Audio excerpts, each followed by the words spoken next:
Oh, contact! Go right!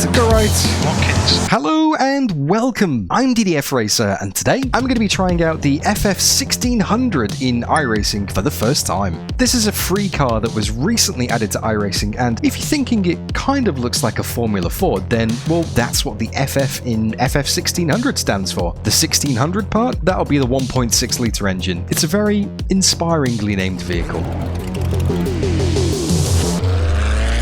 The FF1600 quickly became one of the more popular cars on the iRacing servers, but is that just because it's free and in rookies, or is it because it's actually a decent car to drive and race? You've also got the Formula V and the Skip Barber, which are kind of filling the same niche, but after driving the FF1600 for a few hours in practice, and then taking it to a rookies race on this week's schedule at Tsukuba, which was an experience all by itself, and I'll get onto that shortly, I found that this car is possibly one of the best that I've ever driven in iRacing. Yeah, I know, that's quite the bold statement. Even though it only weighs 500 kilos and puts out a relatively puny 116 horsepower down through the rear tyres, it feels like an absolute rocket ship. Maybe it's the fact it's so low to the ground and you've got nothing obscuring your view, but the sense of speed in the FF1600 is amazing. It feels fast, even though it really isn't. It also feels significantly less murderous than I remember the Skippy being, so even after just a handful of laps I was already quite comfortable and didn't feel like I needed to be super cautious. It's just an incredibly satisfying experience when you get comfortable. You can really push and carry so much more speed through the corners than you think, and when you do inevitably push it a little bit too hard, it tends to just cost you lap time instead of just spitting you off into the barriers and killing you. Don't get me wrong though, you can't just throw it around and expect it to stick. With no downforce, no traction control, and no ABS, it's a raw driving experience where the only thing that controls the car is your hands and your feet. You need to maximize the mechanical grip, and the only way to do that is to be sympathetic to the physics of the car and the purchase available from those skinny treaded tires. Although not quite as extreme as the Toyota GR86, the FF1600 still relies quite heavily on keeping the momentum up through the corners due to the low power. However, the lightweight nature of the car means you can get away with a bit more of a slow in, fast out approach through the tighter stuff. On the whole, it's very nimble and responsive both on the brakes and on the power, which will have you modulating your inputs quite a lot through the corners. On entry, you'll want to try and brake as late as possible and then drag the pedal slightly, using some trail braking to dial in more rotation as you need it throughout the corner. The car has a tendency to understeer if you don't get a little bit of a slide going, which is only exacerbated further once you start to feed the throttle in, although it's a delicate balance as being too heavy on the brakes on entry will definitely swing the rear round. Too much sliding or slip angle and the tyres tend to get toasty very quickly, so you'll need to be careful not to overdo it. Once the car is settled, then getting back on the throttle progressively is quite important, as just stamping on the accelerator will shift the weight to the rear suddenly and cause the front to go light, which is going to push you wide on exit.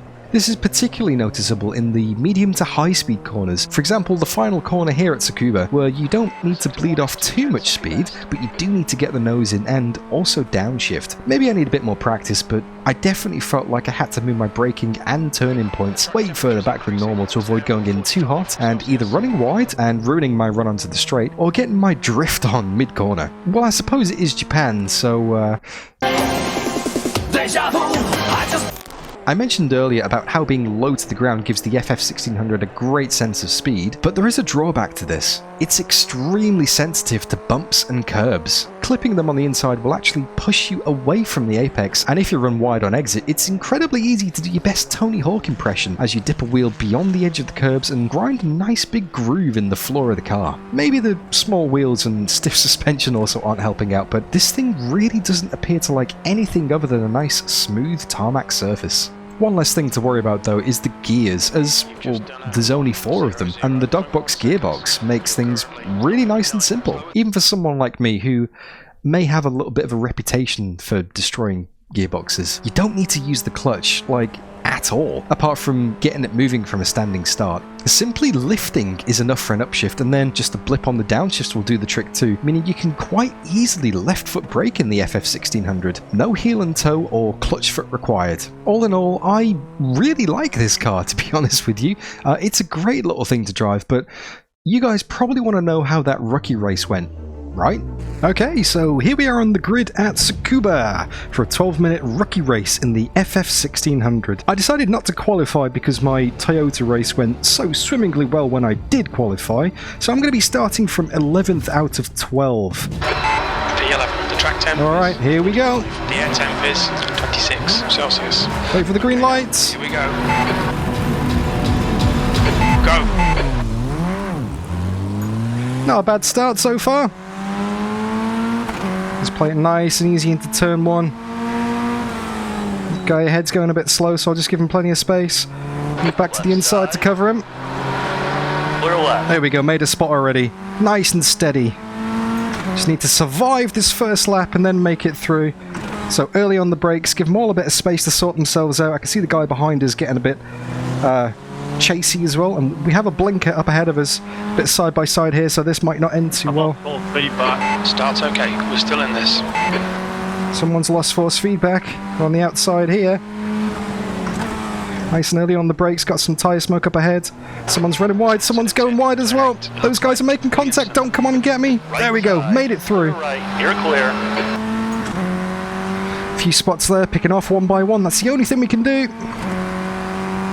Guy with many names up ahead of us here. Goes straight on at the final corner. Wow, it kind of caught me off guard a bit with that one. But we can cut back and get a slow and fast start kind of approach. First lap done. Right. Keep digging. This isn't over yet. Ooh, cold brake still a little bit. A bit of a lock up there. Car right. There's a guy on my inside. Just play it nice and easy. Keep it steady. Brandon Burkott. Still there. Keep it steady. Keep it nice and tight on the inside. Hold your line. Give him lots of space. Clear to the right. Managed to defend it. That's good. Oh, contact. Go right. Watkins. I just like that. We're up to P5. I think it might be Hellman. Might move the bias rearwards a bit just to help out with that front locking. Definitely overcooked it there. There we go, 56.5, that should do it. Guy behind's got a run.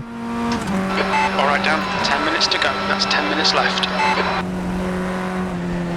Wait for it, now launch it. 59.09. There we go. Nice, let's pull away. Quiet lap time.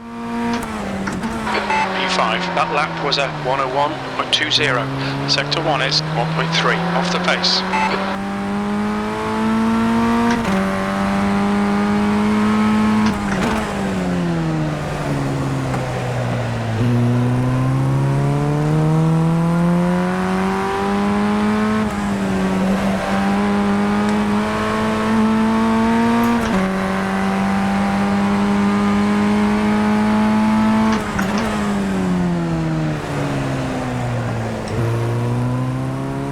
There's an incident in turn 7. We think it might be Barnett.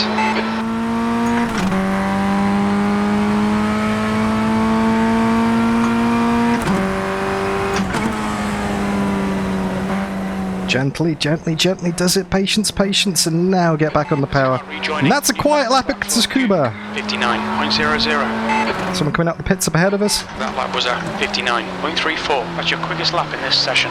Sector 2 is... Late apex there, get the power down.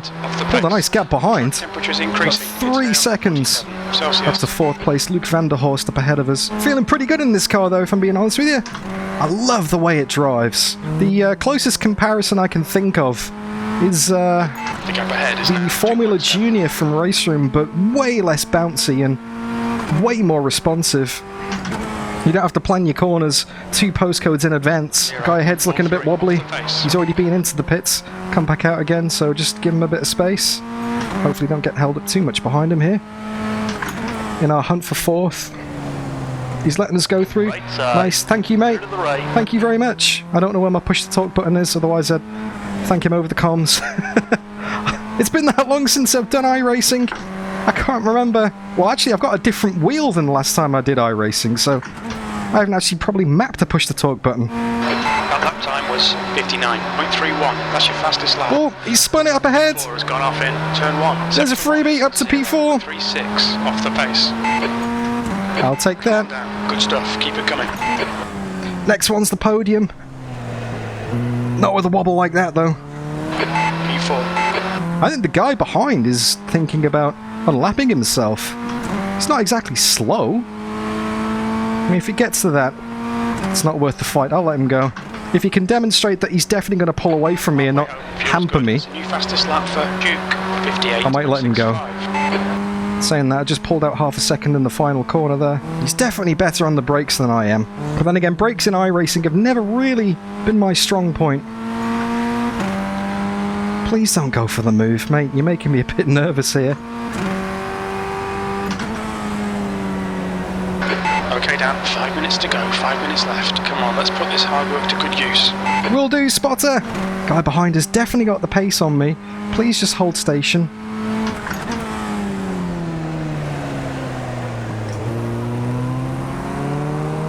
Right side. Come on, mate. Still there. It's a rookie race. You're an 11th lap down. What have you got to gain?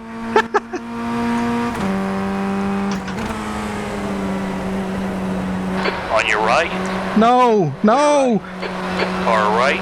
Clear. Do one, get out of it! Clear right. That last lap was a 59.25. I'm definitely not going to catch the guys ahead on pace now.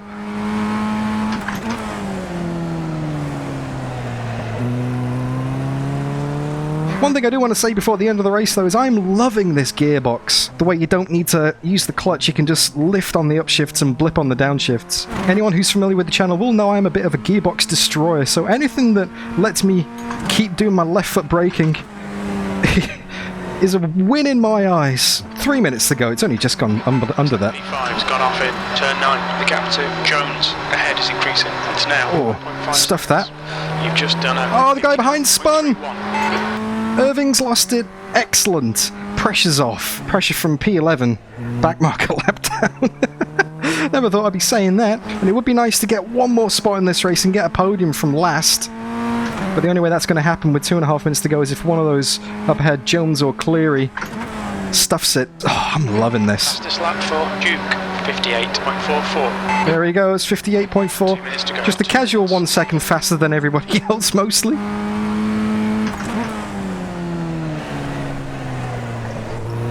A bit wiggly there as well. Both understeer and oversteer in the space of 2 corners. Perfect example of the nervousness of this car. But like I said in the intro though, it's not quite as bad as the Skippy, and that's a win for me. Nice and wide and cut back. Wait, go. Consistent lap times. It's not the last lap yet. Still another one after this, I reckon. I haven't got the white flag yet. Yeah, I don't think those two ahead are going to get stuck into each other. Gap looks a bit too big between them at the moment. Ooh, a bit of curb on the inside. Just unsettles the car ever so much and just makes you hesitate getting back on the power. That lap was a 59.04. That's your quickest lap. Sector 1 is 0. Best lap I've ever done here, actually, to be honest with you. 59.0, I'm happy with that. Oh, so close to the 58s. But not today, Dan, especially not with this lap that I'm on at the moment.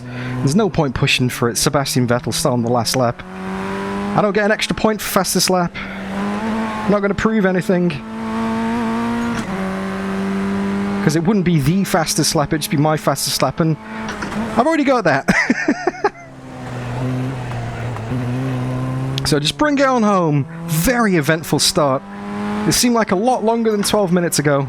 But yeah, that was good fun. That was just patience and picking them off. I can't actually remember if I did a legit overtake on someone, or if it was just just freebies the whole race.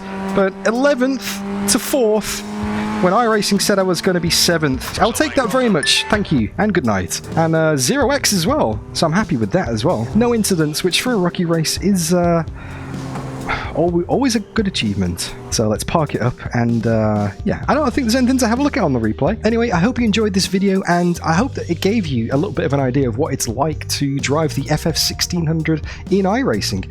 This is one of the cars that comes with iRacing for free, so if you're on the fence about whether you should get it or not, this is something you can drive straight out the box, along with the Mazdas if you're into road racing. If you did find it useful, don't forget to leave the video a like, share your thoughts in the comments as well, and if you want to see more iRacing content, then make sure you subscribe, because there's a lot more going to be happening iRacing-wise in the very near future, including a 7-race series starting on Tuesday the 5th of September in the LMP3 car, and I can't wait for that. That's going to be epic. But until then, you guys look after yourselves. Thanks for watching.